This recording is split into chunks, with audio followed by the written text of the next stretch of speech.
Picture this.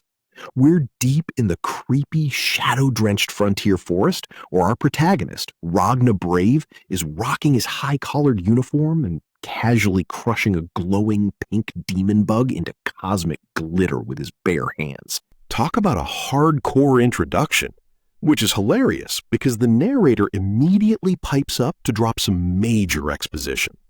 The villainess who married into our frontier mob noble family is unexpectedly skilled at everything. Standing right next to him is his brand new scarred-up betrothed, Alicia, who looks completely baffled by this bizarre flex and can only utter a confused, "What?" But Ragna doesn't break character, staring her dead in the eyes in his fancy coat and dropping the ultimate mic drop line. "From today on, she's my wife." Fast forward to a gorgeous, sun-drenched flower field outside his rustic estate, where our boy is trying to process his life choices, whispering to himself that he wants to resist this crazy reality.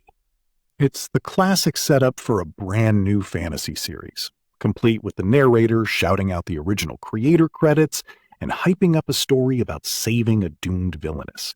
We even get a shameless meta plug for the second light novel volume scrolling across the beautiful sunny estate grounds. But instead of living the easy life, Ragna is left standing in his work clothes in the middle of a massive field, utterly drowning in chores as he frantically yells, "Only me!"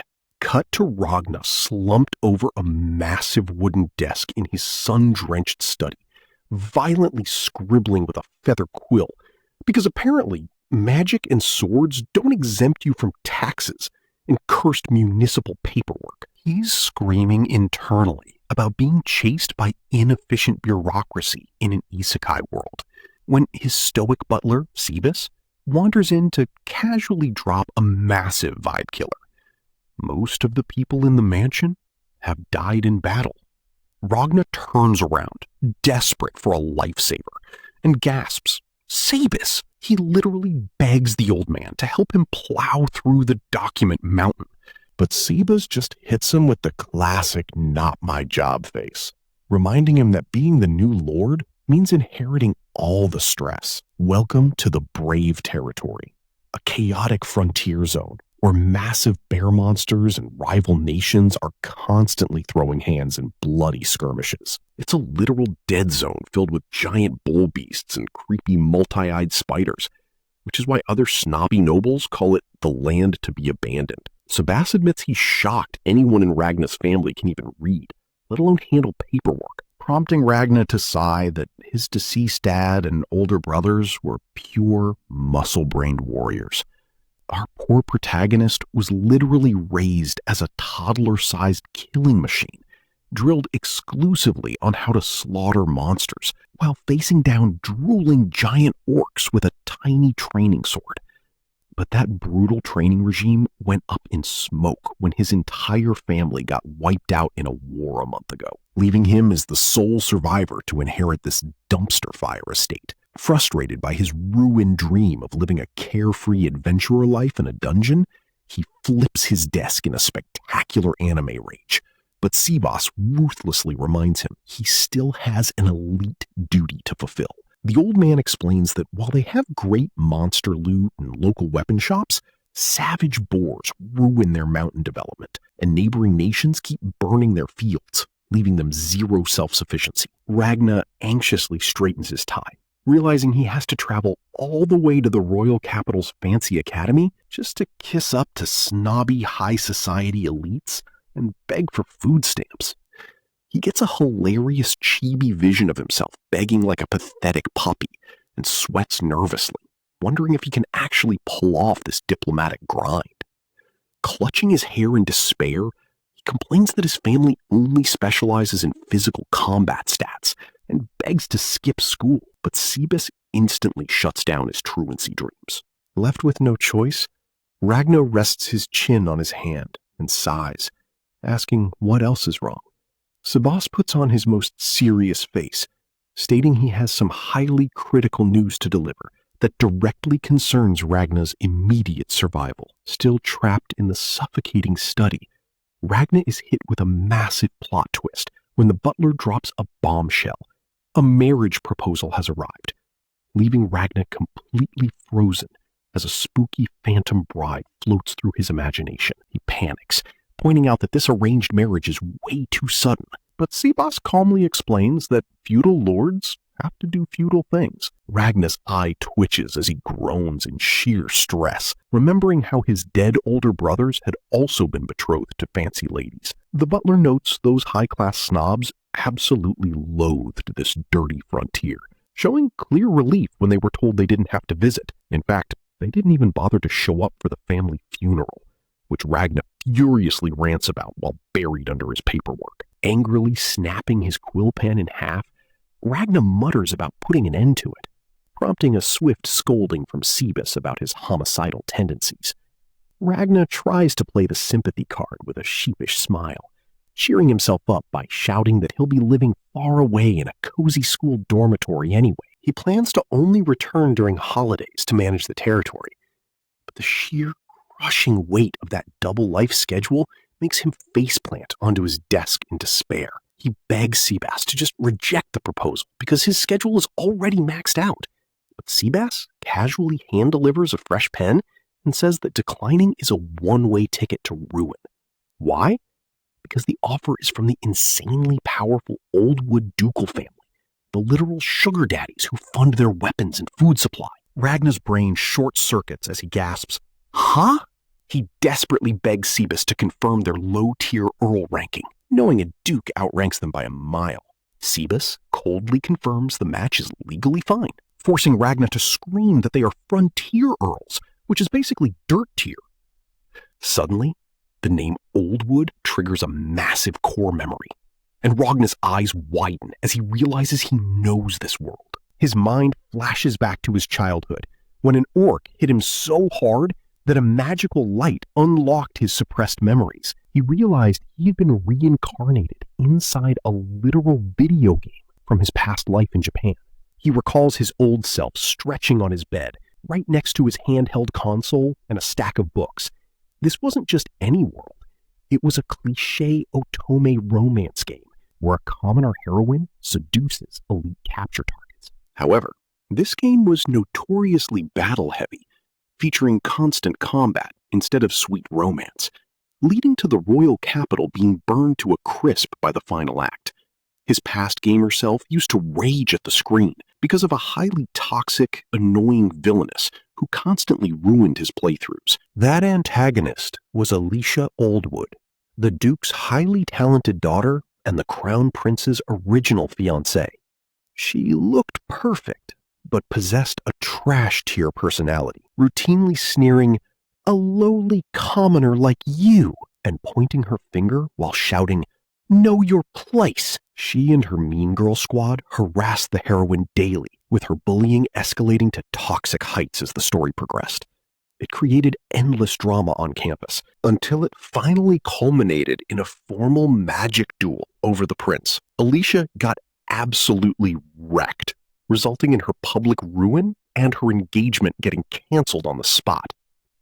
Ragna rubs his chin, trying to remember what happened to her after her downfall. He remembers she was exiled to marry a nameless, bottom-tier frontier mob noble, walking down a dirt path with nothing but a suitcase. The realization hits him like a truck.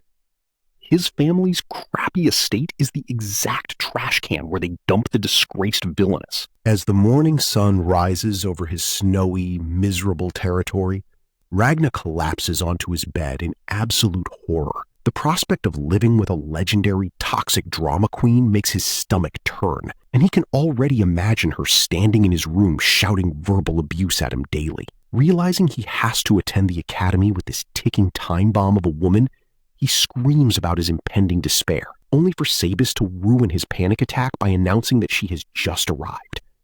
Ragna stands frozen in place, a massive sweat drop on his head as he accepts his doom. Stepping out into the chilly mountain air outside the mansion, Ragna prepares to meet his doom as the carriage finally pulls up. But first, walking through the drafty mansion hallways, Ragna desperately asks his butler why a girl raised for royalty is being dumped in their monster-infested backyard. Sebas calmly explains that the royal family essentially threw her out as a public warning, even joking in a cute chibi form about their territory's notoriously high mortality rate. Ragna snaps at his butler's dark humor, while Sebas just chuckles, thinking of their small, hard-working staff, from the bandaged kitchen maid to the burly chef and the axe-wielding guard. Sebas then recovers his dignity and flashes his master a quiet smile, reminding him of his obligations, forcing Ragna to let out a resigned groan of compliance. Stepping outside onto the paved driveway, they watch a white carriage roll up as they gaze across the rugged, vast frontier landscape. The driver opens the door, bowing as he tells her, "This way, please."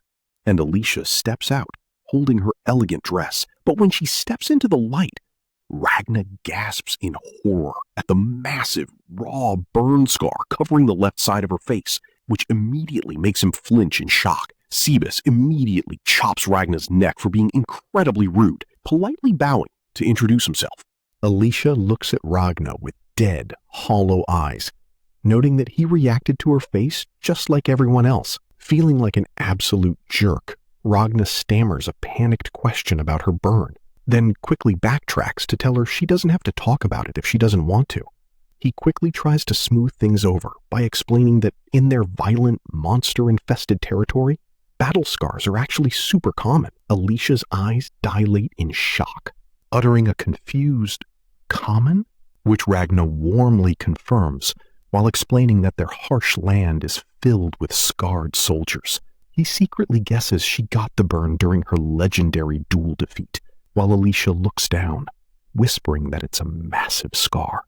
She flashes back to the noble girls mocking her ruined face and chanting her name in her memories. The driver bows to take his leave, and she quietly bids him farewell, leaving Ragna in shock that a duke's daughter has no maids or servants with her. As they stand in the quiet forest, Ragna stares at her quiet posture with a deeply pensive expression. Seeing her single suitcase and tiny carriage, he realizes she has been completely stripped of her status, looking exactly like a defeated prisoner of war. Sebas politely guides her inside, while Ragna follows, scratching his head because she isn't acting like the arrogant villainess he expected. Ragna walks behind her, admitting he expected outrageous behavior before stepping up to show her to her room. But as she turns her dead eyes toward him, Ragna spots a dark, writhing presence hovering over her head. With lightning reflexes, he reaches out and crushes the entity in his fist and stares down at his hand with serious, sharp eyes. Alicia assumes he was just brushing off some dust, and Ragna frantically plays along to hide his cheat ability, to which she simply responds with a blank, "Okay." She returns to her silent, poised stance, and Ragna watches her against the backdrop of the tall forest trees. Ragna inspects his closed hand, identifying the crushed pest as a demon bug, a nasty parasite born from sheer human hatred and curses. He breaks out in a cold sweat, realizing that a staggering 100 bugs are clinging to her, meaning she has been relentlessly hated by a lot of people. Alicia calmly remarks that the bug count reflects the amount of hostility she attracts, leaving Ragna speechless, because any normal human would have gone insane under such a heavy curse,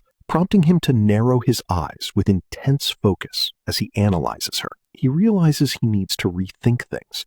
A highly educated future queen wouldn't logically ruin her life over a petty school rivalry unless the Otomi game's plot forcibly distorted her personality to fit the story. He curses this twisted, artificial reality. Feeling a deep sense of kinship with her, he looks at her sad profile, swallowing hard as he recalls the game's tragic, scripted plot. Alicia's lingering hatred eventually drives her to make a pact with a demon, turning her into a monster that completely destroys the Brave territory in every single route. Since Ragna is a nameless mob character who isn't even part of the game, he's doomed to get caught in her collateral damage. He paces back and forth, trying to find a loophole to survive, refusing to let his territory be doomed to destruction. Ragna scratches his hair in frustration before hardening his resolve and shouting that he will help her turn over a new leaf. He He figures if they are doomed anyway, he might as well make her look on the bright side. Walking back to her side with a silent vow to protect her, spotting another scuttling demon bug on the stone path, Ragna steps forward, cold and determined to kill any curse that threatens them, bringing his heel down with a loud crunch. Startled, Alicia murmurs that she wants to resist this world, and a confused Ragna realizes she didn't hear the bug. He laughs it off as nothing, walking ahead while stretching his arms high above his head with a relaxed, albeit slightly strained expression. Alicia stares at his back, deeply touched by his carefree smile, which she hadn't experienced from anyone in a very long time. As a gentle breeze rustles the leaves, softening her cold heart, she whispers that he's a strange person. Taking a deep breath, she calls out to him, and when Ragna turns back, she looks at him with burning, determined amber eyes and repeats with absolute certainty, "I want to resist this world." We open in the gloomy, budget-strapped hallways of the Brave family mansion, where our disgraced ex-Duchess Alicia has been quietly doom-posting in her room for 5 days straight. Meanwhile, our socially inept protagonist Ragna is busy playing fantasy pest control in the dark corridors, trying to physically punch invisible, toxic demon bug curses out of existence.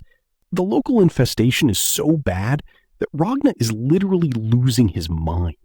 Knowing these hex-spawning parasites can be sniped from miles away, but when he begs his galaxy brain butler Sebas for assist points, the old man calmly warns that Ragna's high destruction playstyle will literally level the entire estate.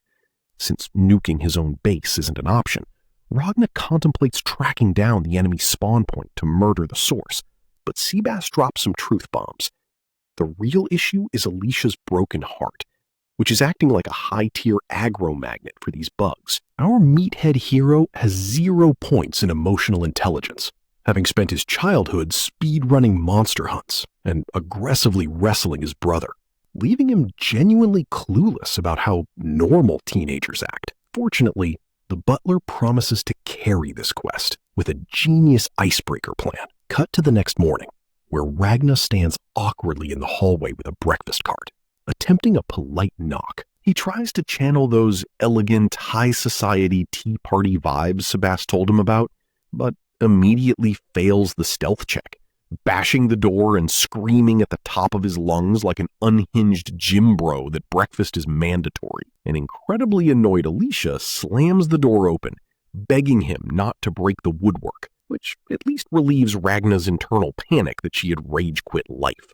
Transitioning to the dining room, the ex-heiress sits in her fancy ruffled dress, sighing at his absolute lack of chill, while Ragna casually hammers her dented doorframe back together like a budget NPC handyman. When she asks why on earth a noble is doing manual labor, Ragna sidesteps the question to offer her some fresh coffee. She takes one sip of the dark espresso and instantly starts coughing from the bitter debuff, sending Ragna into an absolute panic, until she confesses she's a total tea drinker rookie. Our broke protagonist's face instantly drops as he realizes they literally can't afford high-class tea leaves in this economy. But she kindly tells him not to sweat the budget. Determined to salvage his food service rating, Ragna drops some sugar cubes into her cup with tongs, earning a rare, sweet smile once she finds the flavor tolerable. After warning her not to drink this liquid energy before bed, they eat together in an incredibly awkward, heavy silence. Alicia's eyes eventually drift to Ragna's plate, where he is casually munching on a cooked striped spider. She is absolutely horrified by the poison hazard, but Ragna nonchalantly explains that the Bray family builds poison resistance by feeding monster meat to toddlers, which doubles as an S-tier war ration. Feeling the mood crash, Alicia softly breaks the silence to ask why he does all this chores and cooking grind himself, and Ragna's stoic facade slips as he admits they are severely understaffed because most of their servants were wiped out in recent battles. She is stunned by the tragic body count, but Ragna plants his boots and drops a legendary clan philosophy In the Brave family, a defeat isn't a loss unless you die. Surrounded by some suspiciously dramatic anime light effects, he explains they honor surviving and standing back up, leaning in close to place a hand on her head and tell her she's absolutely remarkable. Smiling warmly, he says they wear their scars like badges of honor, brushing back his own hair to reveal a forehead scar while chuckling to ease the tension. Naturally, our ex-heiress blushes furiously and shrieks at his total lack of personal space, which Ragna awkwardly blames on his habit of aggressively inspecting bleeding soldiers. Pivoting hard to change the subject, he invites her to check out the local landscape, arguing that looking at the massive, untamed wilderness will make all their human drama look like insignificant, low-tier problems. Her cold defenses finally crumble at this deep-sounding logic, and with a surge of newfound determination, she agrees to let him be her tour guide. Absolutely stoked that his plan actually worked, Ragna beams a dazzling, wholesome smile. Moving out to the rugged wilderness of the Udana mountain range, our duo embarks on a grueling hike through the towering peaks, where Ragna's heavy boots ruthlessly crush the forest brush. While Ragnar navigates the dense, untamed woods with the casual ease of a high-level survivalist, our pampered ex-heiress is trailing behind, clutching her chest, completely sweating through her clothes, and majorly regretting her life choices. Gasping for air as he literally has to pull her over the rough terrain, she wheezes out a complaint about nobody mentioning this walk would be a hardcore mountain climbing expedition. It turns out this massive, metal-rich mountain range is teeming with dangerous monsters and rare minerals that the sheltered nobles in the capital have never even heard of. And when Alicia admits she expected a cute local shopping district, Ragna can only offer an awkward, guilty grin. He points out the harsh reality of their surroundings, explaining that this isn't some cozy tourist trap, but a brutal, high-danger zone populated entirely by sweaty monster-hunting adventurers. To make things even wilder, he casually drops that the only entertainment here is high-stakes gambling, to the point where people literally bet on whether his dad would die in battle, though Sebas handled those toxic bookies. Catching himself before he completely ruins the mood, Ragna frantically apologizes for sharing such unhinged trauma with a lady, carrying his sword along as he muses that he's really racking up a streak of social failures today. Surprisingly, Alicia takes the dark lore in stride, saying she can respect it if that's the local meta, prompting Ragna to call for a quick rest stop. They pause by a crystal-clear mountain stream, where Alicia kneels down and takes a sip of the icy water, her eyes lighting up at the sheer high-quality hydration. Ragna proudly explains that the high altitude keeps the water pristine, a luxury those city slickers in the royal capital could never dream of. Looking down at her with maximum seriousness, he calls her name and gently explains that while this land is incredibly harsh, learning how to adapt makes the survival grind a lot easier. Alicia absorbs the advice, nodding quietly as she stares at her own reflection in the water. Ragna then recites his family's ultimate tactical guide.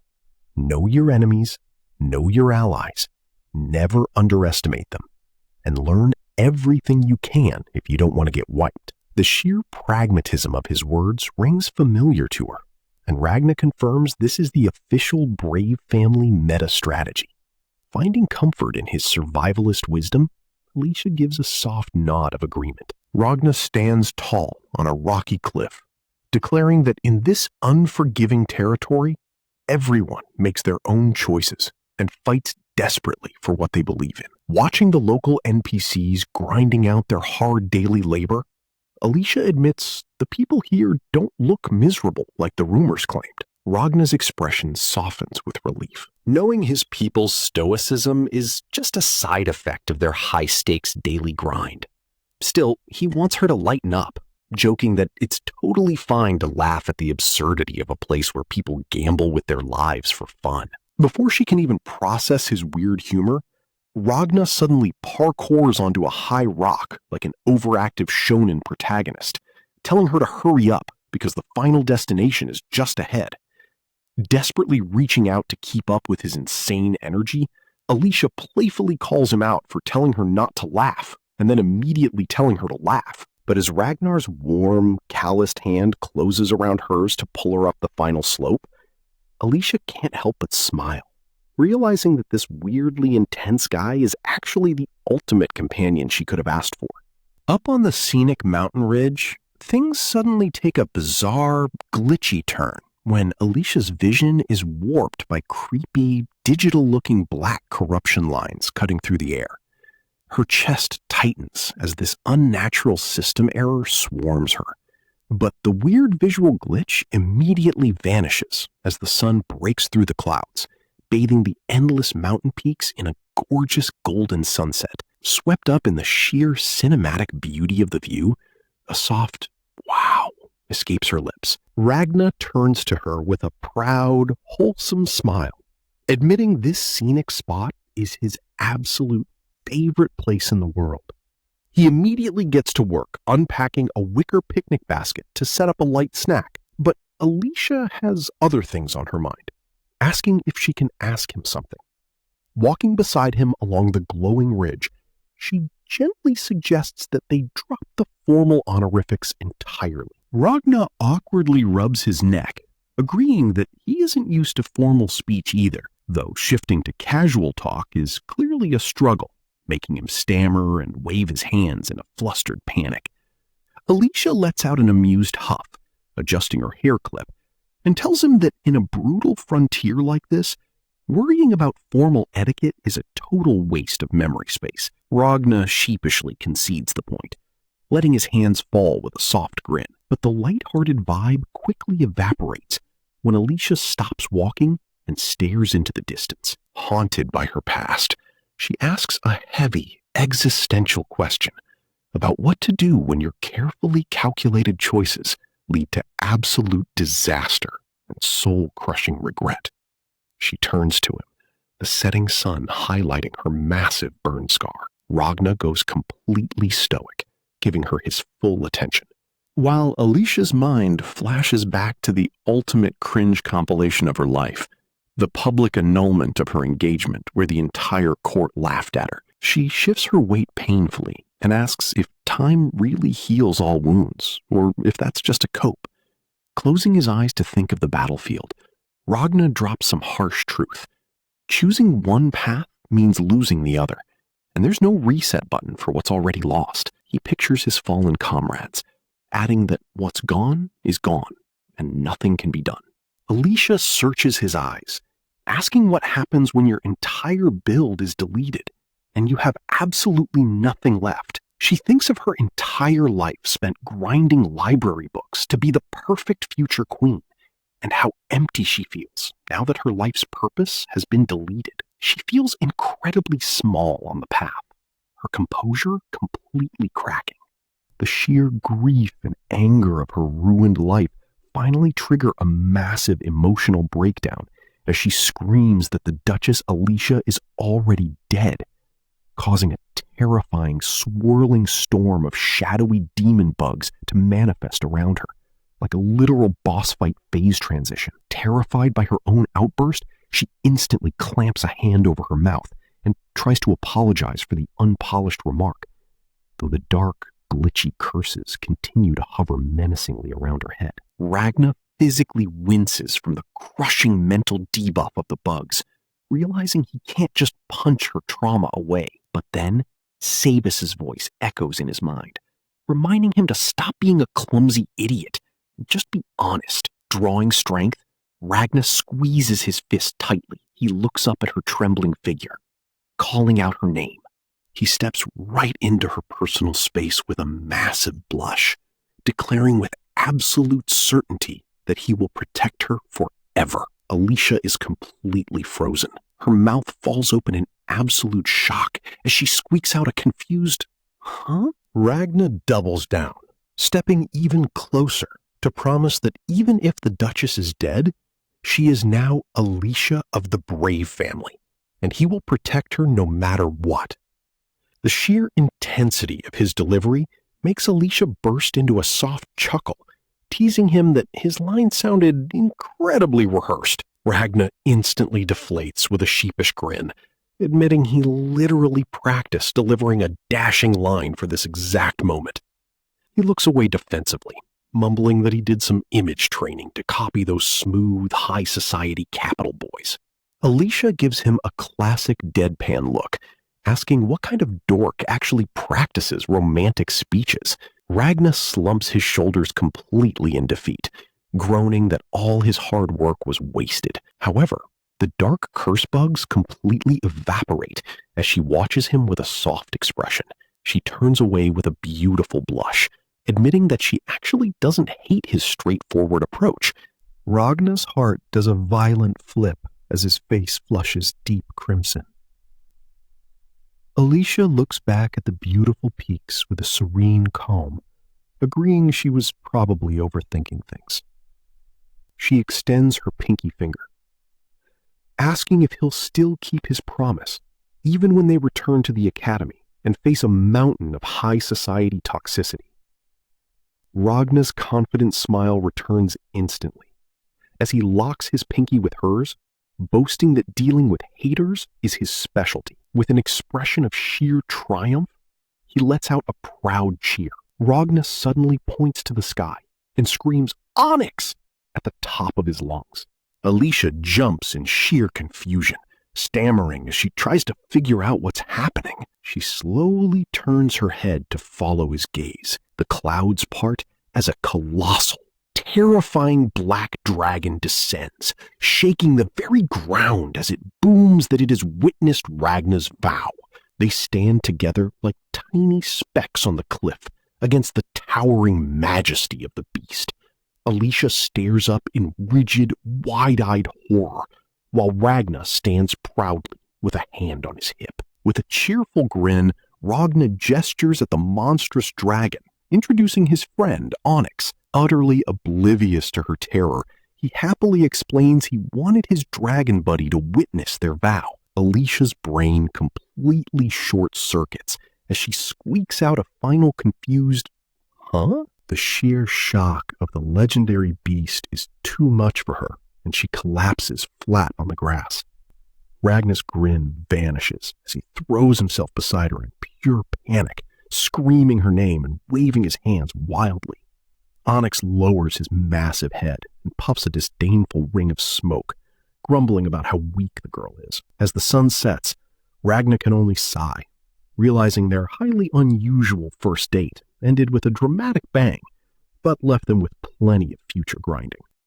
The morning sun filtered into the Territory Mansion's cluttered study, but the peaceful light did little to ease the tension as Alicia burst through the door, her face a mix of bewilderment and indignation. Seriously, our girl is completely losing her mind over yesterday's dragon-sized surprise, and the narrator immediately drops some spicy gossip about how this wild first date actually brought them closer. Sitting behind his massive wooden desk, Ragna, who possesses all the tactical romance of a wet cardboard box, just looks up with his quill held high and hits her with a clueless, "Yes, I'm Ragna." Alicia gestures wildly at the messy room, demanding to know what yesterday was all about, while Ragnar scratches his cheek and drops the absolute smoothest gamer line.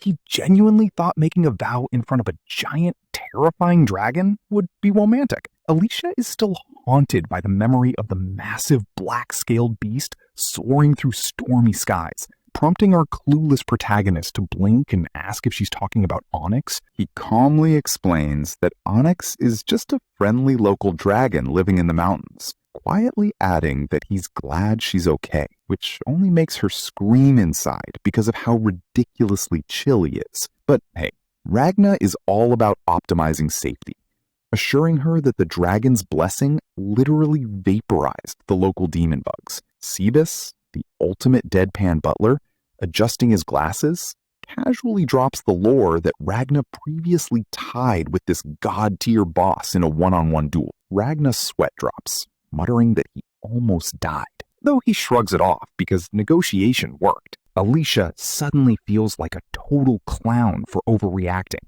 but the bearded desk jockey administrative worker tells her she'll get used to the madness, offering a knowing grin. Even the brown-haired maid chimed in, saying the staff were constantly surprised when they first arrived. Leaving Alicia softly stunned, suddenly Sebas slides a monstrous stack of ledgers onto the desk like a true administrative tyrant, igniting a competitive spark in Alicia.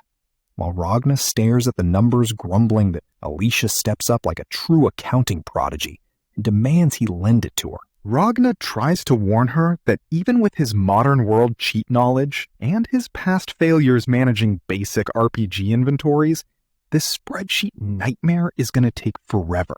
But Alicia ignores the skepticism and commands Sebas to fetch the historical documents. Sebas complies with a bow, and Ragna, trying not to get completely carried in his own house, tries to speedrun his stack, quickly sorting through a pile as he analyzes the fishy money flow. Too bad for him, Alicia is a literal math with absolute laser-focused intensity until she finally wipes her brow, totally finishing the paperwork. Sebas practically swoons at her talent, leaving Ragna face-planting his desk, internally crying about how modern education failed him. The bearded staff member literally starts weeping, while Ragna stares at her, realizing that without the demon bug debuff, Alicia can smile like a normal, incredibly cute girl. Alicia's hyperproductivity doesn't stop there.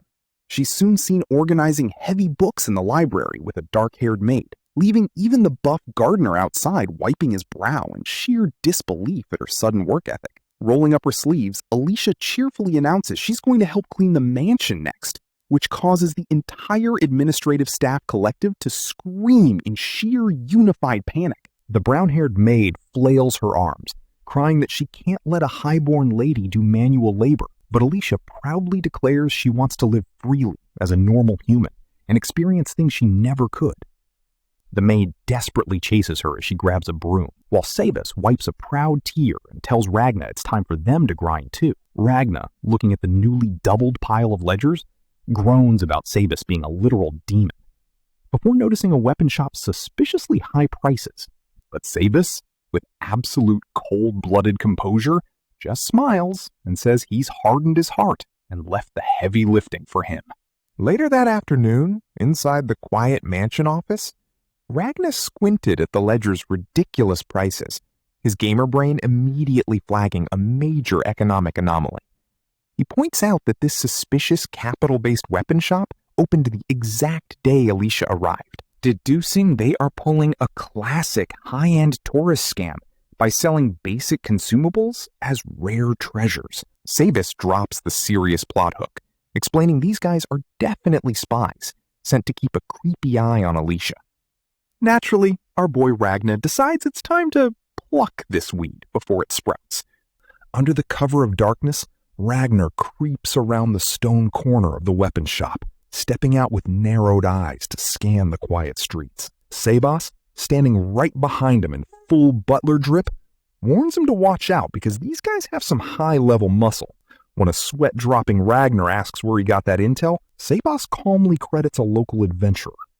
Cut to a quick flashback of a scarred, burly adventurer aggressively grabbing Sebas by the collar to vent about how he tried to rob the arrogant shop. Despite the massive guy screaming in his face, Sebas kept his cool as the traumatized thief shrieked that his right arm was sliced off before he could even register the sword's movement. Back in the present, Ragna stares at the shop sign, realizing these guys are so broken they can disarm a veteran without even unsheathing. The narrator drops a grim lore bomb, confirming the assailant is a magician, a class of broken magic users who manipulate the world's natural magic essence. These sorcerers were literal weapons of mass destruction during the war, leaving battlefields covered in casualties. Looking into the freezing night with absolute determination, Ragna resolves to erase these threats to protect Alicia's new life. Dust and wooden splinters exploded into the night as Ragna literally kick-started the raid by shattering the weapon shop's front door with a thunderous boom. Inside the dimly lit hideout, the bald thug leaps up in a panic, reaching for his blade, while the stocky thug and a cloaked figure scream in terror as they recognize the legendary Ragna Brave. Ragna casually leans against the broken doorframe, scratching his neck like he's just dropping by for tea. Before his eyes turn ice cold as he points out they made the first move, he steps into the room, offering them one chance to confess why they're snooping around his property before he gets violent. The bald thug looks nervously at his cowled boss, both grunts keeping their weapons raised. But, of course, generic anime thugs have zero survival instincts, so they start smirking, making Ragna realize they've chosen the path of pain.